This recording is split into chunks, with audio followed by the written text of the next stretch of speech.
Bismillahirrahmanirrahim. Tafsir ayat basmalah. Tafsir ayat basmalah. Kita langsung kepada darsul awal di pelajaran pertama di tafsir ayat basmalah. Darsul awal. Bismillahirrahmanirrahim. A'udzu billahi minasyaitonir rajim. Bismillahirrahmanirrahim. Alhamdulillahi rabbil alamin. Ini membaca ayat pertama dan kedua dari surah Al-Fatihah. Yuhtamalu an takuna basmalatu, yuhtamalu di probabilitas atau mungkin diasumsikan antakuna bahwasanya basmalah itu bijami'i pada keseluruhan surah-surah Al-Qur'aniyah, surah-surah Al-Qur'an itu murtabitotan. Nah, ini murtabitotan karena khobarnya kana. Khobarnya kana. Murtabitan berhubungan bil ayatil lati taliha, berhubungan dengan ayat yang selanjutnya. Jadi ada teori begini bahwa setiap surah Al-Fatihah itu kita harus cek sifat jamaliyah dan sifat rohmaniyah dengan sifat rohimiyah di dalam surah itu apa yang nampak gitu. Jadi Bismillahirrahmanirrahim. Nah, kita lihat nanti ayat di dalamnya berbicara sifat-sifat apa. Nah, mana nanti di ayat itu, bukan ayat tapi surah ini, mana nanti sifat rohmaniyahnya, mana sifat rohimiyahnya. Jadi selalu, pasti kenapa di setiap surah itu selalu dihuli dengan basmalah, karena ingin menceritakan bahwa semua ayat di bawah ini adalah turunan daripada basmalah, turunan daripada rohmaniyah dan rohimiyah, yang terwajantah dalam ayat-ayat.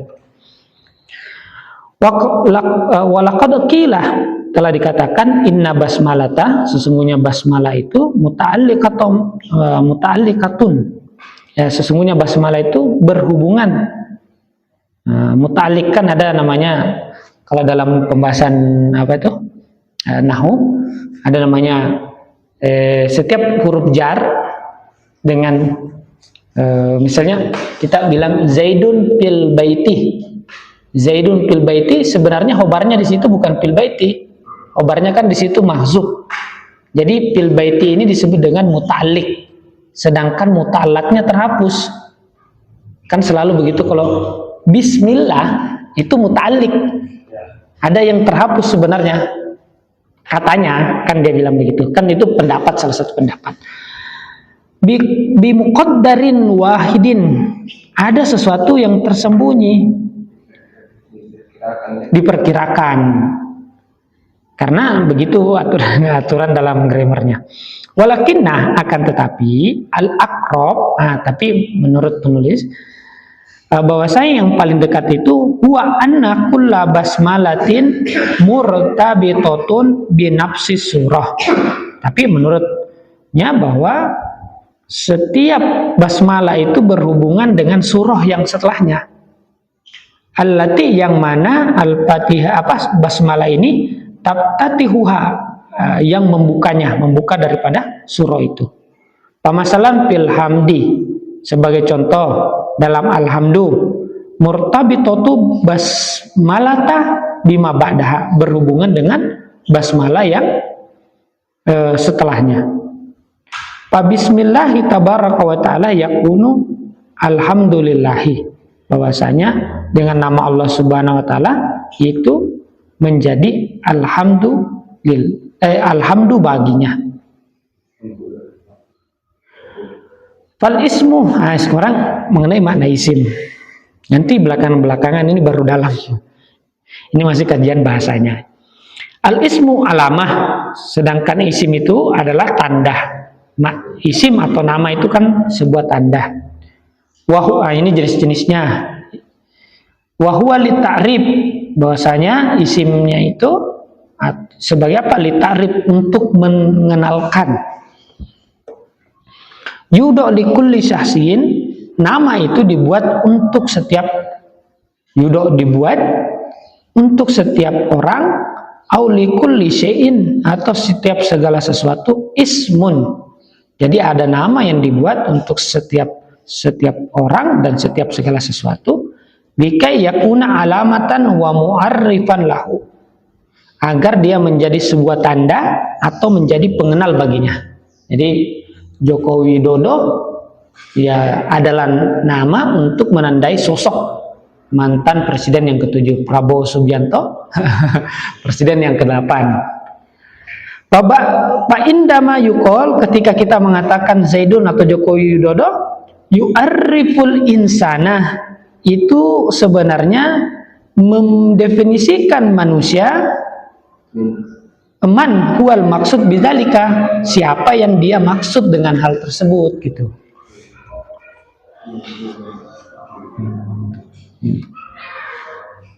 Nah, maka daripada itu isim ataupun asma Allah itu adalah al-mu'arrif, yang menjelaskan tentang zat Allah. Wasma'ullahi hiya aidon alaimu zatihi al-muqaddasah. Asma-asma Allah itu juga merupakan alaim, ataupun juga tanda-tanda zatnya Allah Subhanahu wa taala yang muqaddasah, yang suci.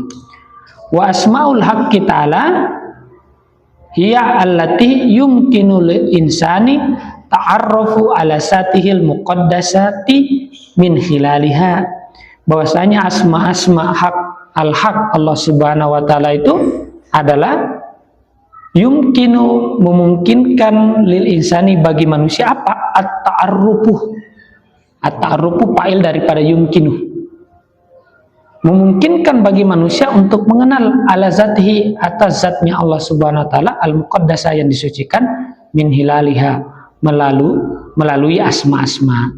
Jadi asma adalah cara kita untuk mengenal Allah, mengenal zatnya. Ya sama.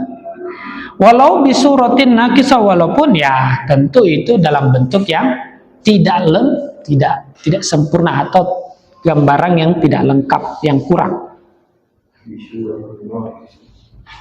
Wa amma nafsus zatil muqaddasah, adapun diri zat yang suci itu bagi Allah, bagi hak Allah Subhanahu wa taala, fala yasiluha insan, manusia tidak bisa sampai ke situ.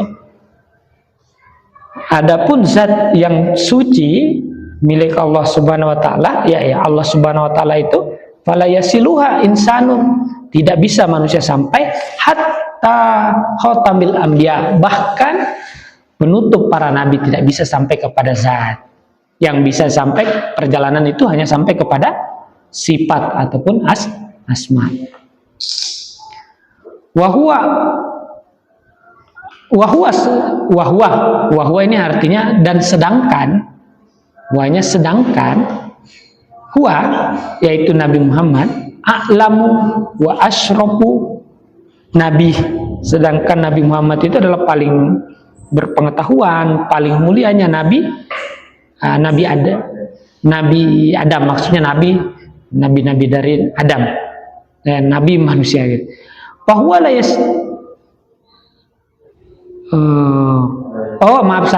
bahwasanya Nabi Muhammad itu paling berpengetahuan, paling mulianya Bani Adam, manusia. Bahwa la yastati al-wusul ila martabati zat, bahwa dia tidak akan bisa sampai kepada tingkatan zat. Tilka, kenapa seperti itu?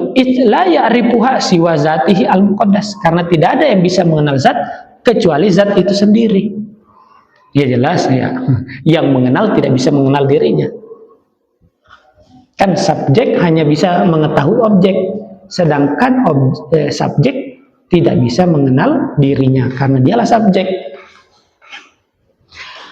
Wa amma ayyakuna li nabil insani al-wusul ilaihi fahuwa asma Allah. Nah, sedangkan adapun ma yumkinu, sesuatu yang mungkin li bani insani, untuk manusia ini, al-wusulu, untuk sampai kepada Allah Subhanahu, untuk sampai itu adalah fahuwa asma Allah. Maka dia hanya sampai kepada mengalami ya jelas nggak bisa sampai karena tidak ada sampai lagi di situ. Walihadhil asma, oleh karena asma ini edon marotibu. Oleh karena itu asma ini juga memiliki tingkatan. Nastati'u nahnu an nudrika ba'daha, kita bisa mengetahui sebagiannya.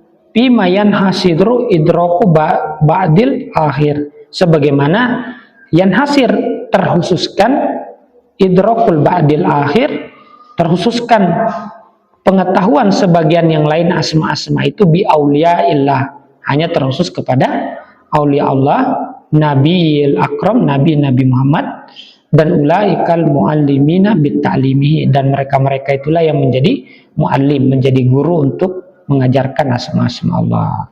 Alhamdulillahirabbil alamin. Cukup ya. Alhamdulillahirabbil alamin. Semoga pembacaan dua kitab ini menjadi bawa berkah. Kita niatkan berkah yang kita dapatkan hari ini dari pembacaan kitab ini membawa keberkahan untuk orang-orang